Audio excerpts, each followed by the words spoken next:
पूर्वी दिल्ली के IP extension इलाके में स्थित 119 ग्रुप हाउसिंग सोसाइटी में रहने वाले हजारों परिवार इन दिनों कूड़े के निस्तारण को लेकर गंभीर संकट से गुजर रहे हैं। दिल्ली नगर निगम द्वारा इन सोसाइटियों से कूड़ा उठाने वाली एजेंसी का टेंडर निरस्त कर दिए जाने के बाद इलाके में स्वच्छता व्यवस्था पूरी तरीके से चरमरा गई है। आरोप है कि एमसीडी ने यह फैसला ग्रुप हाउसिंग सोसाइटी की सहमति के बिना लिया और न ही इसकी पूर्व सूचना सोसाइटी को दी गई।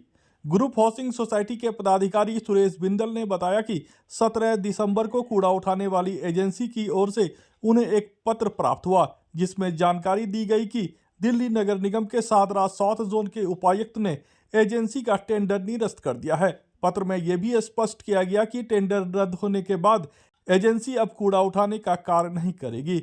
अचानक हुए इस आदेश से सोसाइटी में कूड़े उठाने की समस्या उत्पन्न हो गई है।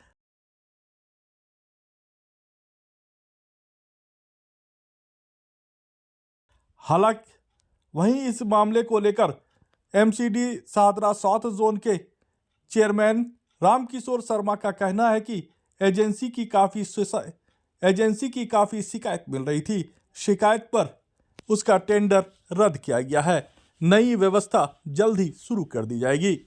वहीं एमसीडी शाहदरा साउथ जोन के चेयरमैन रामकिशोर शर्मा का कहना है कि कंपनी की शिकायत मिल रही थी, जिसकी वजह से उसका टेंडर रद्द कर दिया गया है। उन्होंने कहा कि आईपी एक्सटेंशन में कूड़ा उठाने के लिए नई व्यवस्था जल्द ही शुरू की जाएगी।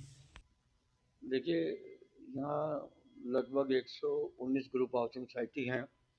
उसमें कुछ मंडावली क्षेत्र की हैं और कुछ विधानसभा विश्वास नगर के अंदर आती हैं, परंतु काम तो कॉरपोरेशन ही करती है सब जगह।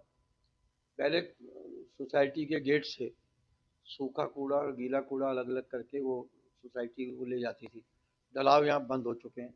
अचानक उसके एक पत्र आया कि मैं कल से काम करना बंद कर रहा हूँ और मेरा कॉरपोरेशन ने कैंसिल कर दिया है। तो हमने पता किया, 17 तारीख को डिप्टी कमिश्नर साहब ने जो कूड़ा उठाने वाली एजेंसी थी, एनजीओ थी, उसको ख़त्म कर दिया, परंतु कोई ऑल्टरनेट व्यवस्था नहीं की। हमारे को किसी ने 500 रुपये, किसी सोसाइटी ने 1000 रुपये, किसी ने कितने पैसे दे के ये कूड़ा उठवाया है, पहुंचाया जाए।